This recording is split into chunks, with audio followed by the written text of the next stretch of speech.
I'm Dick Orrell, and right now I'm the CEO emeritus, if you will, of the Maryland Beaten Biscuits. And the way I got into this was my mother started making them 76 years ago. And I started beating them when I was 12 years old. My mother was making biscuits for a store in Ridgely, Maryland, Stedman's grocery store.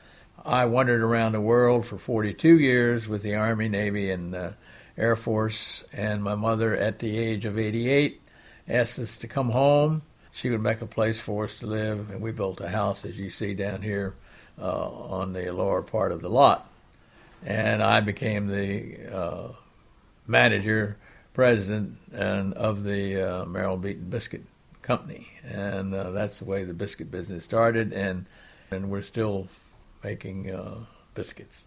Process is very simple. You have to put the dough and mix it by hand. Unbleached, unenriched white flour with lard, a little bit of baking powder, salt, sugar. Mix it all up.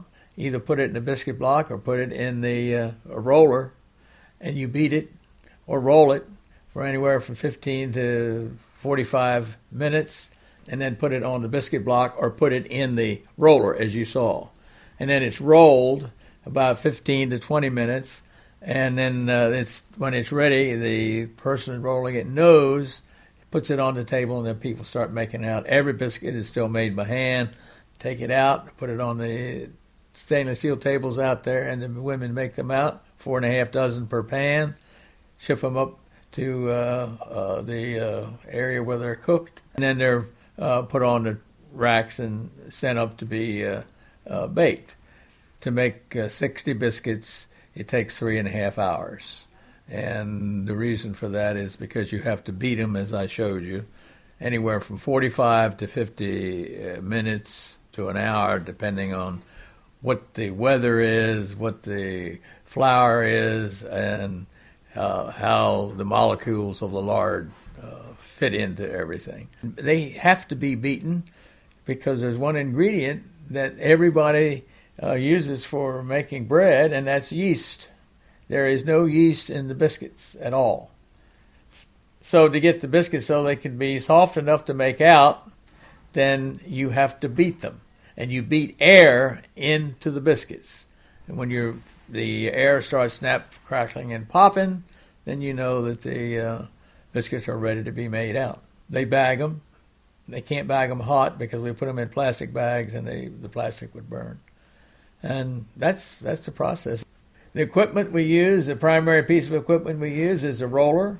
It was made by my father-in-law in 1947.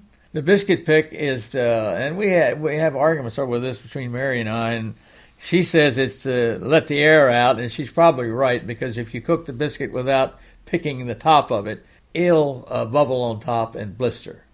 So we have to pick it. And when you pick the top of it, you flatten it down, and you will allow air to come out when you bake it. And what they used to do is pick it with a fork. You use 4 prongs of the fork and then pick it 4 times. They're cut in half, and you put butter, and the best, my dad used to use blackstrap molasses on the biscuit, or the best thing is chicken salad or country ham.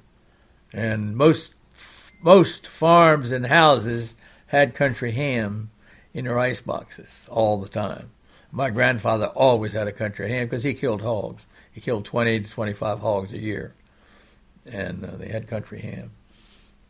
Well, to me, I'm trying to keep it alive because of my mother. Credit to the Maryland Beaten Biscuit, and as far as I know, it's the only place that's made them now, really.